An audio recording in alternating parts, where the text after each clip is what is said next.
ஜனநாயகனுக்கு ஒரு நீதி, திருப்பரங்குன்றத்துக்கு ஒரு நீதியான்றது முதல் கேள்வி. விஜய் ஏன் வாய் திறக்கவில்லை என்று விஜய் இதை இறங்கியா அடிக்கல. முதல்வர் ஸ்டாலின் அவர்கள் ட்வீட் கொடுத்தார், ஜனநாயகத்தை காப்பேன். ஜனநாயகத்தை காப்பதற்காக குரல் கொடுக்கணும். இது விஜயினுடைய திரைப்படம் வழக்கு ப்ரொசீடிங்ஸ்ல இருக்குன்றனால அதை பற்றி பேசக்கூடாதுன்ற எங்க அப்படிலாம் ஒண்ணு ஏன் பேசக்கூடாது?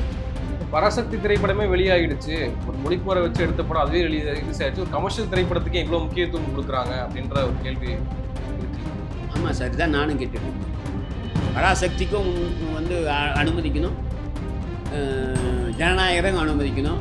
சிபிஐ வந்து இதில் வந்து நேற்று ஒரு 7 மணி நேரம் 6 மணி நேரம் விஜயை வந்து கேட்குறாங்க. அதோட இல்லை, இன்னி மறுபடியும் கூப்பிட்றாங்கன்னா பின்னாடி அரசியல்லாம் இல்லைன்னா நான் புறந்தள்ள முடியாதுன்னு நான் கருதுறேன்.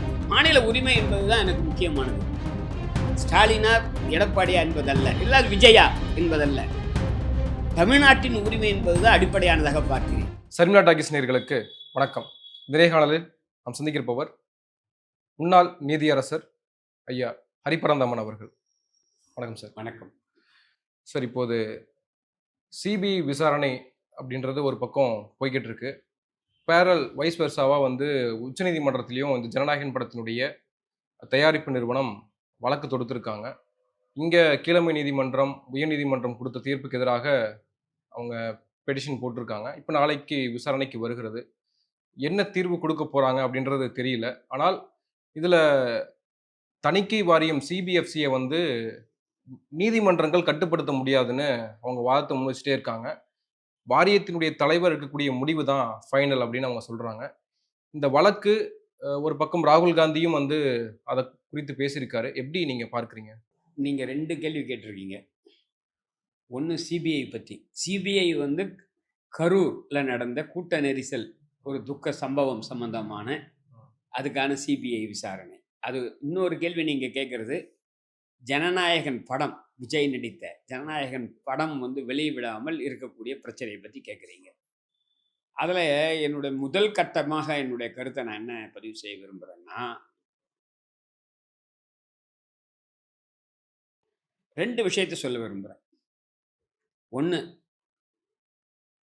வந்து இந்த இந்த வழக்கை வந்து ஒரு நீதிபதி, உயர்நீதிமன்ற ஒரு நீதிபதி, கீழமை நீதிமன்றம் சொல்ல மாட்டாங்க, அது உயர்நீதிமன்றம். உயர்நீதிமன்றத்தின் ஒரு நீதிபதி ஆஷா அவர்கள் வந்து உடனே படத்தை ரிலீஸ் பண்ணுறதுக்கு அனுமதி கொடுத்தாங்க. 3 நாட்களில் அதை செஞ்சாங்க. இப்போ அப்பீலில் வந்து அதுக்கு தடை கொடுத்ததுக்கு பெஞ்சு சொன்ன அடிப்படையான காரணம், இவ்வளோ அவசரமாக விசாரிக்கக்கூடாது, 3 நாளில் பண்ணக்கூடாது, வாய்ப்பு தரணும். ஆனால் இடைக்கால உத்தரவு தரலாமே தவிர இறுதி உத்தரவு தரணும்னா விதிப்படி கவுண்டர் பதில் மனு போடுறதுக்கெல்லாம் வாய்ப்புலாம் தரணும்னாங்க. இது திருப்பரங்குன்றம் வழக்குக்கு கிடையாதா என்ற கேள்வியை நான் கேட்கிறேன். திருப்பரங்குன்றம் வழக்கில் வந்து பல வந்து எதிர் மனுதாரர்கள் ரெஸ்பாண்டன்பாங்க. இங்கே வெறும் சென்சார் போர்டு மட்டும்தான். அதில் 9 பேர் என்று என் நினைவு. அதில் 9 பேர் பதில் போடணும். அதை வந்து 5-6 நாட்களில் கூட வழக்கு பிடிக்கிறாரு. அது மட்டும் அந்த வழக்கு மட்டும் இல்லைங்க, அதான் கூட நிறைய பேருக்கு தெரியாத வழக்குகள் இருக்குது, அதுக்குள்ளே பேச விரும்பல. திருப்பரங்குன்றம் இஸ்லாமியருக்கு எதிரான தீர்ப்பு. அயோத்தியாக திருப்பரங்குன்றத்தை மாற்றுவோம் என்று சொல்லிக்கிட்டு இருக்காங்க. அதற்கு இந்த தீர்ப்பு உதவியாக இருக்கலாம்.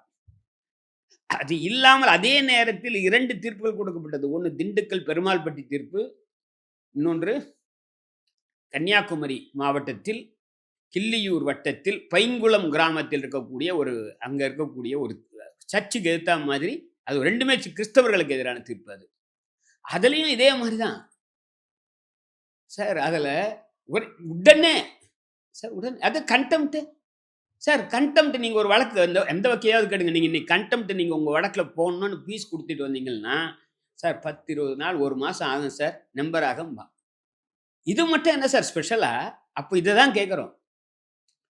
ஜனநாயகனுக்கு ஒரு நீதி, திருப்பரங்குன்றத்துக்கு ஒரு நீதியான்றது முதல் கேள்விங்க.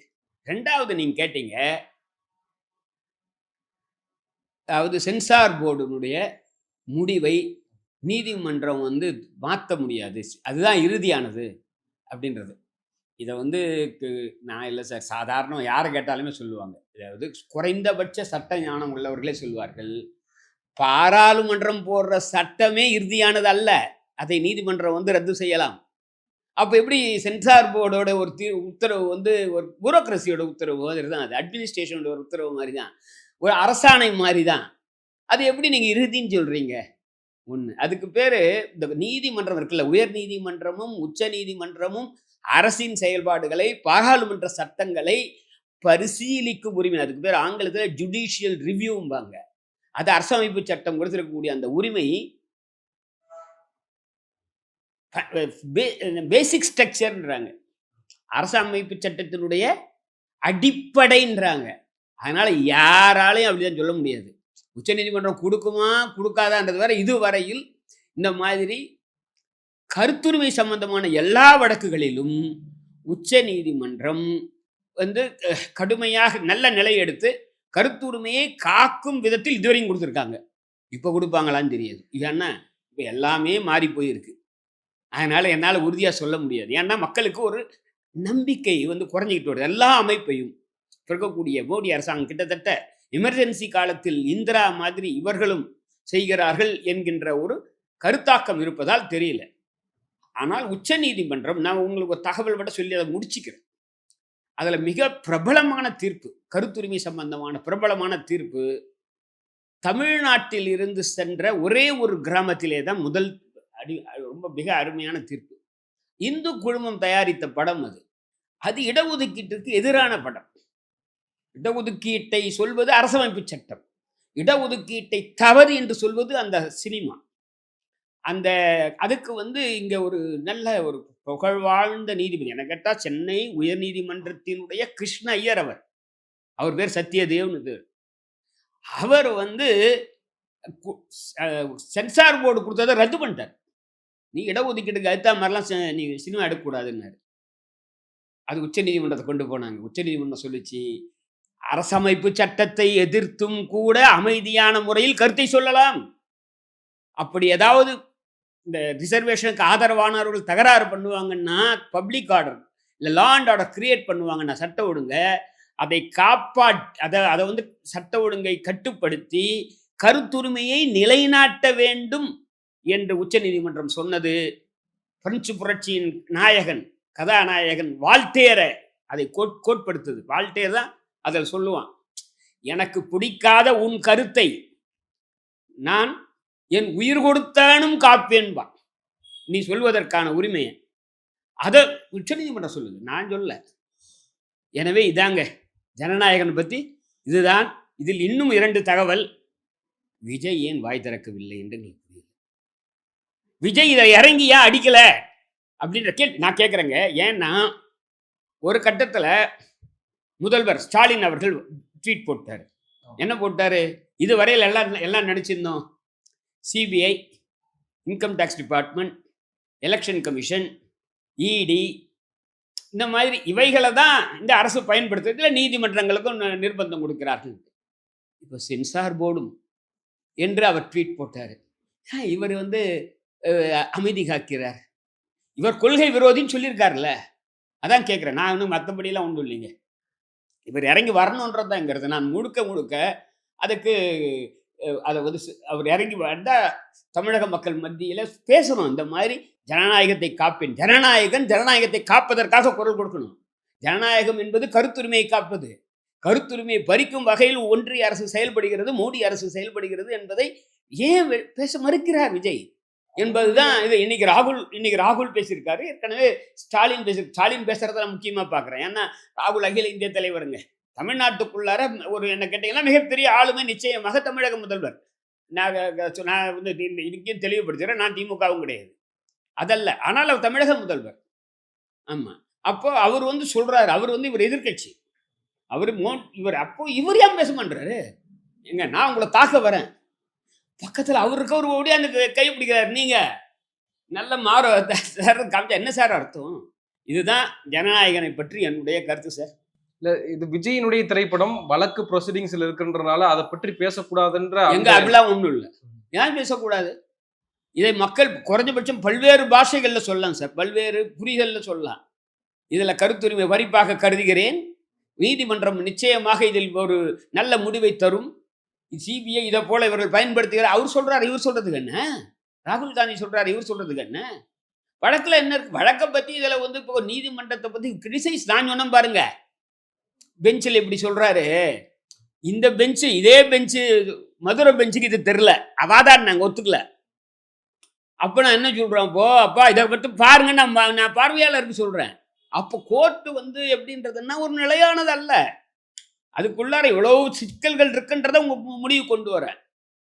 இதே மாதிரி இந்த ஒரு வழக்கு இல்ல, சாமிநாதன் அவர்கள் போட்ட எல்லா தீர்ப்புமே அதிரடி தீர்ப்புகள். இதுல இது வந்து ஒரு படம் ரிலீஸ் ஆகணுன்றதுக்காக போடுற தீர்ப்பு. அது ஒண்ணே ஒண்ணுதான், அது ஒரே ஒரு எதிரி தான், சென்சார் போர்டு மட்டும்தான். இதுல நான் ஒரு வழக்கல்ல, நான் எண்ணற்ற வழக்குகளை சொல்ல முடியும். அதுவும் அவர் வந்து போர்ட்போலியோ விட்டு போறாருன்னா நிச்சயமாக அந்த ரிசர்வ் பண்ணி உத்தரவு போடாதுன்னா அடி போனா அவரால் இருக்க முடியாதுன்ற ஒரு கருத்து இருக்கிறது. அதான் ஜனநாயகனை பத்தி. ரெண்டாவது சிபிஐ இல்லையா, அதான உங்க நோக்கம், உங்கள் நேர்காணல் நோக்கம். கரூர் அந்த இதில் வந்து வழக்கில் சிபிஐ விசாரணை வேணுமா வேண்டாமான்ட்டு என்னுடைய கருத்து, எந்த விஷயத்திலையுமே கிட்டத்தட்ட முடிந்த வரை சிபிஐ விசாரணைகள் வந்து என்ன எனக்கு என்ன உடன்பாடு அல்ல. தமிழ்நாட்டுக்காக மட்டும் எந்த மாநில அரசு, குறிப்பாக எதிர்கட்சி ஆளக்கூடிய மாநில அரசு. ஏன்னா சட்டம் என்ன சொல்லுதுன்னா, சிபிஐயை வந்து விசாரணையை வந்து மத்திய அரசு திணிக்க முடியாது.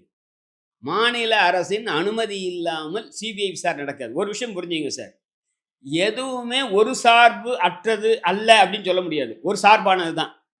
இப்போ தமிழ்நாடு போலீஸ் தமிழ்நாடு அரசு சார்பானது, சிபிஐ ஒன்றிய அரசு சார்பானது. அதை புரிஞ்சுக்கணும்.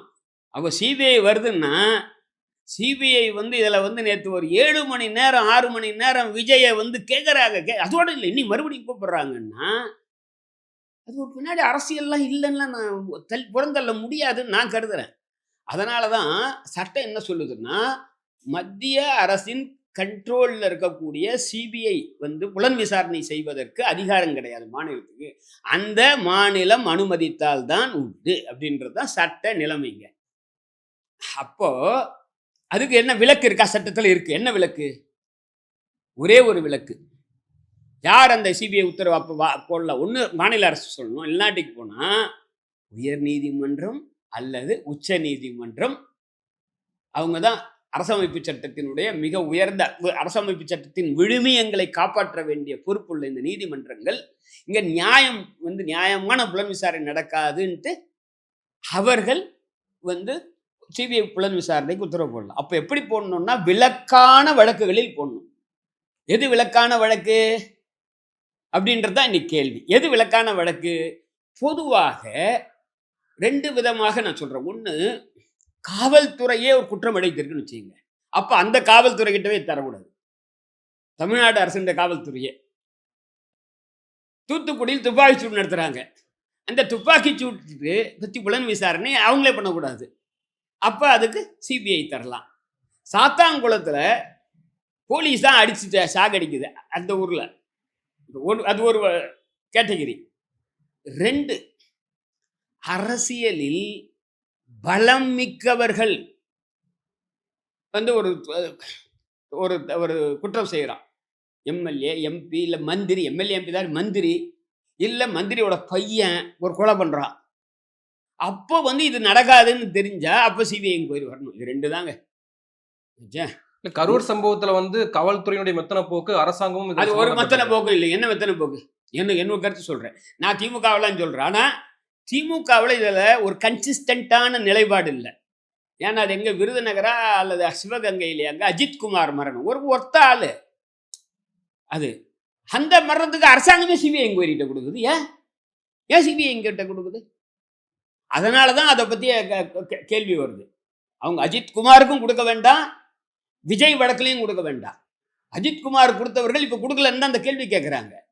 இவங்க எல்லாத்துக்கும் சொல்லணும், இந்த மாதிரியான வழக்கு இருக்கு பாரு, எது எக்ஸப்ஷனல் பாங்க, விதிவிலக்கான. இது விதிவிலக்கு எது? துப்பாக்கிச்சூடு, தூத்துக்குடியில் துப்பாக்கிச்சூடு. சாத்தான்குளத்தில் காவல் நிலையத்திலிருந்து ஒரு விதிவிலக்கான எல்லாருடைய மனசாட்சியை உழுக்கக்கூடியது. இது வந்து விபத்துங்க. நான் ஸ்டாலின் பேர்லையும் குற்றம் சொல்ல, விஜய் பேர்லையும் குற்றம் இல்லை. விஜய் 7 மணி நேரம் கேட்கறதுக்கு ஒன்றும் எனக்கு தோணல. இதை வந்து அவர் மேனேஜர் கூப்பிட்டு கேட்ட போதும் இந்த விஷயத்த. சார் உங்க ஷெடியூல் என்ன, ப்ரோக்ராம் என்ன, எங்க போனாலும் விஜயே சொல்ல வேண்டாம். ஆனா விட்னஸ் சம்பந்தம் தானே இது சார். அது இருக்கலாம் சார். ஆனா உத்தரவு நீங்க வந்து உங்களை 7 மணி நேரம் கேட்டாதான் உங்களுக்கு தெரியும். இல்லாட்டி விட்னஸ் சொல்லலாம் யார் இருந்தாலுமே. அப்போ நான் கேட்கக்கூடாதுன்னா நான் சொல்லல. புலன் விசாரணை 7 மணி நேரம் கேட்கறது இல்லை. ஆனால் இதை வந்து உச்ச நீதிமன்றம் வந்து இந்த வழக்கை வந்து சிபிஐக்கு ஒப்படைத்த அந்த அமர்வு 3 நாள்ல யூபியில் அலகாபாத் ஹைகோர்ட் சிபிஐ ஆர்டர் பண்ணதை ரத்து பண்ணுச்சு. ஐயோ கூடாது, சட்டம் அப்படி சொல்லல, விதிவிலக்கான வழக்கில் தான் அப்படின்னு. இது என்ன விதிவிலக்கு என்ன இருக்கு? ஏங்க இது ஆக்சிடென்ட் இல்லாமல் என்னங்க நான் கேட்குறேன். ஸ்டாம்பீட்ல இறக்குறது இதான் முதல் முறையா? இதை விட கூடுதலான எண்ணிக்கையில் இறந்துருக்காங்க. கலைஞர் ஆட்சியில் இறந்துருக்காங்க, ஜெயலலிதா ஆட்சியில் இறந்துருக்காங்க, எல்லா ஆட்சியிலும் இறந்துருக்காங்க ஸ்டாம்பீட்ல. பல ஸ்டாம்பீட்கள், பல கூட்ட நெரிசல் இந்தியா முழுவதும் எல்லா ஆட்சியிலும். இதுக்கு வந்து இந்த மாதிரி சிபிஐ என்கொயரி என்பது என்னை பொறுத்தவரையில் அதுதான். நான் இன்னொரு கடைசியாக அதை சொல்லி முடிச்சுக்கிறேங்க, இது உங்களுக்கு நல்லா தெளிவாக புரியும். தாமிரபரணியில் மாஞ்சோலை எஸ்டேட் ஒர்க்கர்கள் அவர்கள் அத்தனை பேரும் பட்டியலினத்தை சார்ந்தவர்கள். அவங்க அங்கே நடந்த ஒரு அடித்தடி, இது என்னது போலீஸ் தடியடி, அப்போ ஃபயரிங் நடந்தான்னு தெரில, அதில் போலீஸ் தடியடி ஃபயரிங் நடக்குதுன்னு நினைக்கிறேன். தாமிரபரணி ஆற்றுலேருந்து கீழே குதிச்சு 17 பேர் செத்து போயிட்டான் அந்த இதில். அதெல்லாம் போலீஸோட நடவடிக்கையே இருக்குது. அதிலே சென்னை உயர் நீதிமன்றத்தின் தலைமை நீதிபதி, அப்போது தலைமை நீதிபதி அமர்வு கேஜி பாலகிருஷ்ணன், அடுத்த உச்ச நீதிமன்றம் போனார். அவர் பட்டியலினத்தை சேர்ந்தவர் வேற. சிபிஐ என்கொயரி இல்லைன்ட்டு. நான் எதுக்காக சொல்றேன்னா, நான் மாநிலத்துக்கான உரிமை என்று சொல்கிறேன். ஸ்டாலின் அந்த மாநில உரிமையை விட்டுக் கொடுக்கலாம், நான் விட்டுக் கொடுக்க கூடாதுன்றேன். ஸ்டாலின் அஜித்குமார்ல விட்டு கொடுத்தார் என்று நான் குற்றம் சாட்டுகிறேன். ஏன், யாருக்கு பயந்து, எதுக்காக சொல்றீங்க? எங்க போலீஸ் விசாரிக்கும் சொல்ல வேண்டியது தானே. அஜித்குமார் ஒரு நபர், அதுக்கு சொல்ல முடியாதா? என் கருத்தை தான். அது எடப்பாடி பழனிசாமி ஆகட்டும், ஸ்டாலின் ஆகட்டும், மம்தா ஆகட்டும், அல்லது பினராயி விஜயன் ஆகட்டும், அல்லது அரவிந்த் கெஜ்ரிவால் ஆகட்டும், யார் மாநிலத்தில் எதிர்கட்சிகளோ அல்லது ஆளுங்கட்சி இருந்தாலும், ஆளுங்கட்சியில் பிரச்சனை கிடையாது, எல்லாம் ஒண்ணுதான்.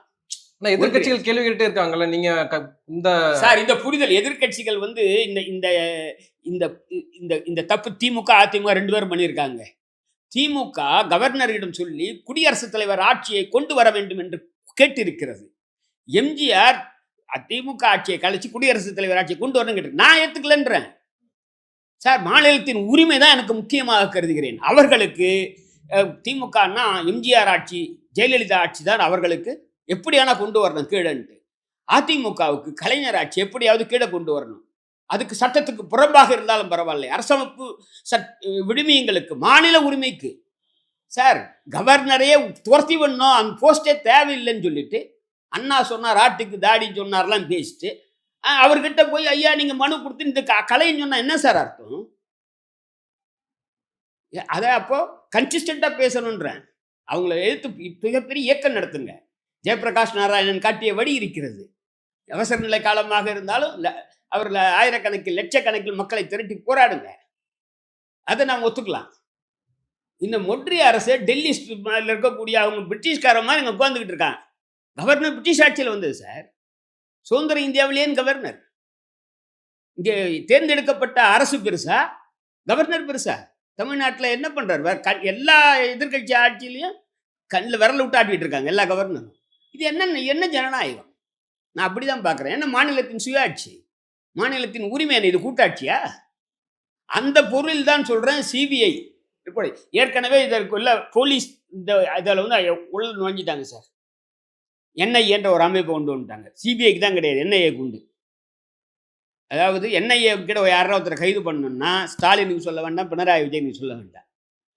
அதையே நான் தூக்கணும். நான் என்னுடைய கருத்து, என்ஐஏ தேவையில்லை. அப்படியே என்ஐஏ இருந்தால் தமிழ்நாடு அந்த மாநில அரசுகள் செய்யணும், அதை செய்யுங்க. மாநில அரசை மீறி ஒரு புலன் விசாரணை தேவையில்லை சார்.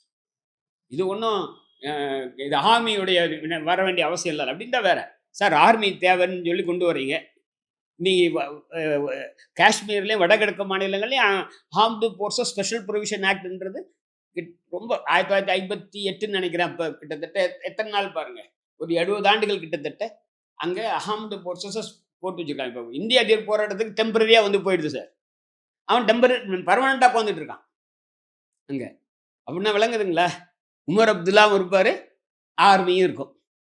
அவன் கவர்னரை விட இன்னும் மோசமாக இருப்பான். நீ அங்கே கம்ப்ளீட்டாக ஒரு 5 6 ஒரு நபருக்கு ஒரு அது அது ஜனநாயகம் இல்லை சார். நீ அது ஜனநாயகமா? இன்னைக்கு அமெரிக்க இராணுவம் வந்து வெனிசுலாவுக்குள்ளே போய் பிரசிடென்ட் தூக்குறது ஜனநாயகமா? அந்த மாதிரி தான் இது. உப்பாவில் வந்து இங்கேருந்து ஒரு என்ஐஏ வந்து இங்கே இருக்கக்கூடிய இஸ்லாமியர்களை கைது பண்ணுறான், அல்லது இது மாதிரி ஏதோ டெரரிஸ்ட் ஏதோ ஒன்று கைது பண்ணுறான். ஆனால் இங்கே இருக்கக்கூடிய மாநில அரசுக்கு சொல்ல வேண்டாமா? அது காவல்துறை சம்மந்தப்பட்ட பிரச்சனை இல்லையா? குற்றம் சம்மந்தப்பட்ட பிரச்சனை இல்லையா? அப்படின்னு சட்டத்தை போட்டுக்கிட்டான். ஆனால் தேவையில்லை. அதில் சிபிஐக்கு அப்படி கிடையாது. இன்னைக்கு என்ஐஏக்கு அந்த அதிகாரம் கொடுத்தாச்சு. பாராளுமன்றம் போட்டு இங்கே இருக்கவங்களாம் வாயை மூடிக்கிட்டு இருந்தாங்க. யாரு? திமுகவும் அதிமுகவும் என்ஐஏவை எதிர்க்கவில்லை, ஆதரித்தார்கள். இதை நான் சொல்கிறேன் சார். அதனால தான் நான் வந்து நடுநிலைமையுடன் ஒரு பிரச்சனையை தான் அணுகிறேன். இதுக்காக அவங்களாம் இல்லை. இது உண்மை. என்ஐஏவை ஆதரித்தார்கள், உப்பாவை ஆதரித்தார்கள், அது வந்த போதெல்லாம். ஆமாம். அப்போது அதை வந்து நான் அது வந்து ஏற்றுக்க முடியாது. அதை மாநில உரிமை என்பது தான் எனக்கு முக்கியமானது. ஸ்டாலினா எடப்பாடியா என்பதல்ல, இல்லை அது விஜயா என்பதல்ல. தமிழ்நாட்டின் உரிமை என்பதுதான் அடிப்படையானதாக பார்க்கிறேன். எனவே சிபிஐ என்கொயரி என் கருத்தில் உடன்பாடு இல்லை. இந்த விஷயம் இருக்குல்ல, கரூர் விஷயத்தை பொறுத்தவரை இதை நம்முடைய ஸ்பெஷல் பிரான்ச்சு கிரைம் இருக்க அவங்களே இதை தூப்பு துலக்க முடியும் என்பது என் கருத்து. இல்லைன்னா காவல்துறையோட பெரிய விஷயம் இல்லை. இதில் நான் சொல்கிற மாதிரி விளக்கான வழக்கல்ல என்று கருதுகிறேன். அதனால் இதை வந்து யாரும் இதை வந்து இந்த நான் சொல்கிற கோணத்தில் பேசுகிறதா எனக்கு பொதுவாக புரிதல் இல்லை. இது வந்து திமுகவா விஜயாலாம் இல்லைங்க. ஒரு மாநிலம் சம்பந்தப்பட்ட உரிமையாக நான் பார்க்கிறேன்.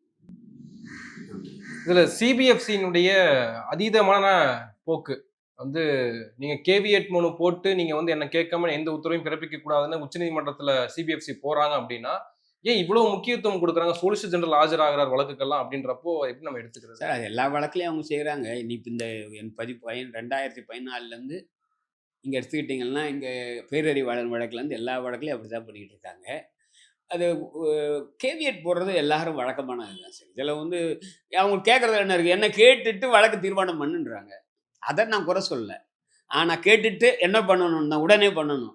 கருத்து உரிமையை வந்து முடக்கிலாம் வைக்கக்கூடாது. அதனால தான் உச்சநீதிமன்றம் மிக வேகமாக உடனே நான் இன்றைக்கும் நாளைக்கோ போட்டிருக்குன்னு நினைக்கிறேன்.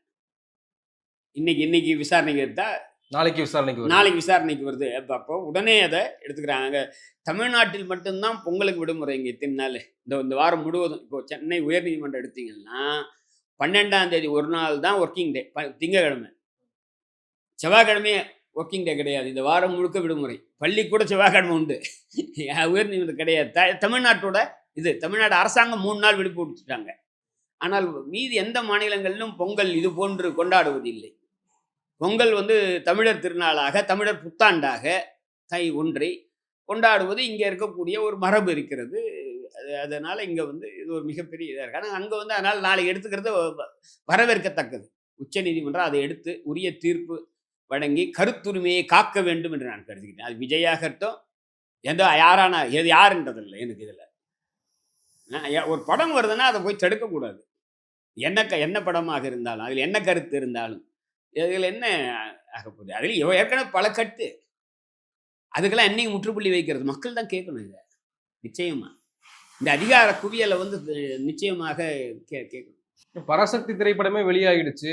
ஒரு மொழிப்போரை வச்சு எடுத்த படம் அதுவே ரிலீஸ் ஆயிடுச்சு. ஒரு கமர்ஷியல் திரைப்படத்துக்கு இவ்வளோ முக்கியத்துவம் கொடுக்குறாங்க அப்படின்ற ஒரு கேள்வி இருக்குல்ல? ஆமாம் சார், இதுதான் நானும் கேட்டுட்டு இருக்கேன். பராசக்திக்கும் வந்து அனுமதிக்கணும், ஜனநாயகம் அனுமதிக்கணும், இன்னும் எந்த படம் வந்தாலும் அனுமதிக்கணும்னு என் கருத்து சார். அவங்க கருத்தை சொல்கிறான். அந்த கருத்தை வந்து சொல்கிறதுல பெரிய இது இல்லை. ஏன்னா அதில் வந்து இப்போ மத மோதலில் வந்து ஹேட் வரும் அப்படின்லாம் இருந்தாங்கன்னா யோசிக்கணும். அது கூட என்ன கேட்டிங்கன்னா ஒரு கலை வடிவத்தில் ஒரு விடை வர்றதுக்காக வந்து அனுமதி அதனால தான் ஒரே ஒரு கிராமத்தில் நான் சுட்டி காமிச்சேன். அரசமைப்பு சட்டத்துக்கு எதிராக கூட பேசலாம்னு உச்சநீதிமன்றம் சொல்லியிருக்குன்னு சொல்லி. அரசமைப்பு சொல்லக்கூடிய கருத்துக்கு தவறு என்று சொல்லலாம் திரையில அப்படின்றாங்க. இல்ல நீங்கள் பேசவும் செய்யலாம். இதில் மாற்றம் வேண்டும் என்று சொல்லலாம். அதனால 100 முறை மேல திருத்தம் வந்திருக்கு. அதான அதுக்கு பொருள். ஆமா. அதனால ஜனநாயகனை பற்றி என் கருத்து, சிபிஐ பற்றி என் கருத்து இதுதான். ஜனநாயகன் திரைப்படத்தை குறித்து விஜய் பேசியிருக்கணும்னு நீங்க சொன்னீங்க. அப்போ சிபிஐ என்கொயரி குறித்தும் அவர் பேசியிருக்க முடியுமா? பேசலாம். அவர் பேசலாம். அவங்க கேட்கறாங்க. அவங்க வேணாம்லாம் சொல்லல என்ன மாதிரி. நான் விஜய் எடுத்தது தான் நான் வேண்டாம்பேன். தமிழ்நாடு அரசு தமிழ்நாடு காவல்துறையின் மேல் எனக்கு நம்பிக்கை இருக்கும்பேன். இவர் நாளைக்கு சீஃப் மினிஸ்டர் வர்றாரு என்ன பண்ணுவாரு? நான் கேட்கிறேன். அதுக்கு தானங்க அவர் இருக்காரு. இப்ப அடுத்த முறை வரலாம். அதுக்கு அடுத்த முறை வரலாம். என்னன்னு தெரியாது. அப்ப என்ன கொள்கைங்க இது? இது கொள்கை சம்பந்தப்பட்டது. என் கருத்து அதாவது அதனால தான் எங்கேருந்து இது வருதுன்னா, என்னமோ சிபிஐ வானத்திலிருந்து குச்ச மாதிரி ஜெயலலிதா சொன்ன வார்த்தை இது. வானத்திலிருந்து குச்சா மாதிரி, அவர்கள் வந்து புடம் போட்ட தங்கம் மாதிரி, நேர்மையாளர்கள் எந்த சார்பும் இல்லாத மாதிரிலாம் சொல்லாதீங்கன்றேன். சிபிஐ ஒன்றிய அரசின் கருவி, மாநில காவல் வந்து மாநில அரசின் கருவி. சார்பு இருக்கிறது. அதை கேட்பதற்கு தான் நீதிமன்றம் இருக்கிறது. புலன் விசாரணை சரியா பண்ணாட்டி நீதிமன்றம் கேட்கலாம். அத நான் வந்து நீதிமன்றத்தின் மேற்பார்வையில் நடக்கணும்னு நான் ஒத்துக்கிறேன். என்ன கேட்டா செந்தில்குமார் போட்ட உத்தரவு நல்ல உத்தரவே அது. அந்த வழக்குல ஆனா அந்த கோரிக்கை இல்லை என்று உச்சநீதிமன்றம் சுட்டி காண்பது சரியானது. உரிய இது நான் என்ன சொல்லுவேன்னா, இந்த குற்றப்புலனாய்வை உயர்நீதிமன்றத்தின் மேற்பார்வையில் செய்வது. உயர்நீதிமன்றத்தின் இப்ப ரிட்டையர்டு சுப்ரீம் கோர்ட் ஜட்ஜ் நான் சொல்றது sitting high court judge. Sitting high court judge is in my view is higher than the retired supreme court judge. அது அந்த ஊர்ல இருந்து வரணும். இங்க சிட்டிங் ஹைகோர்ட் ஜட்ஜ் 5 நாளைக்கு ஒரு முறை கேஸை போட்டு என்னையா நீ என்ன புலன் விசாரணை எந்த கட்டத்தில் இருக்கு, அறிக்கை கொடு என்று கேட்டா அடுத்த நாள் பத்திரிகைகள் வரும், ஊடகத்தில் வரும். அதுதான் என்னுடைய கருத்து. இந்த மாதிரியான முக்கிய வழக்குகளில் எல்லா வழக்குகளையும் பண்ண முடியாது. ஹைகோர்ட்டால மிக முக்கியமான வழக்குகளில் மக்கள் வந்து உற்று நோக்கக்கூடிய வழக்குகளில் அதை வந்து கோர்ட்டோட மேற்பார்வையில் நடப்பது அந்த அந்த வழக்குகளில் நீதி கிடைக்கும் என்று கருத்து. நன்றி சார். நிறைய விஷயங்கள் தெளிவுபடுத்திருக்கீங்க. நன்றி.